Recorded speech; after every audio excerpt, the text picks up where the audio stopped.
Depuis lundi, vous pouvez retrouver dans nos maisons des habitants, à l'hôtel de ville, ainsi qu'au CCAS, mais aussi, par exemple, au planning familial et dans d'autres lieux de la ville, ces bornes-ci. Ces bornes-ci, elles vont servir à collecter des protections périodiques dans le cadre d'une campagne de lutte contre la précarité menstruelle.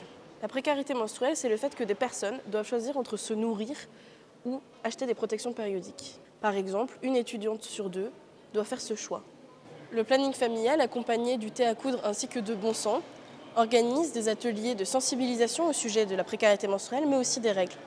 La question de la précarité menstruelle, c'est une question de dignité humaine. C'est aussi une question de tabou.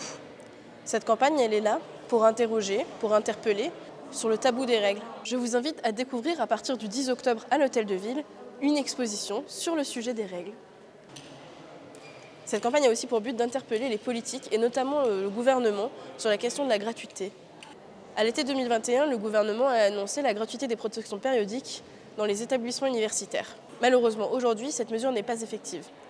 En effet, c'est à la charge des universités, mais toutes les universités n'ont pas les moyens de le faire. Ainsi, sur tout le territoire, nous n'avons pas une égalité sur cette mise en place. Il est donc temps que le gouvernement prenne en charge cette question et en fasse une priorité politique.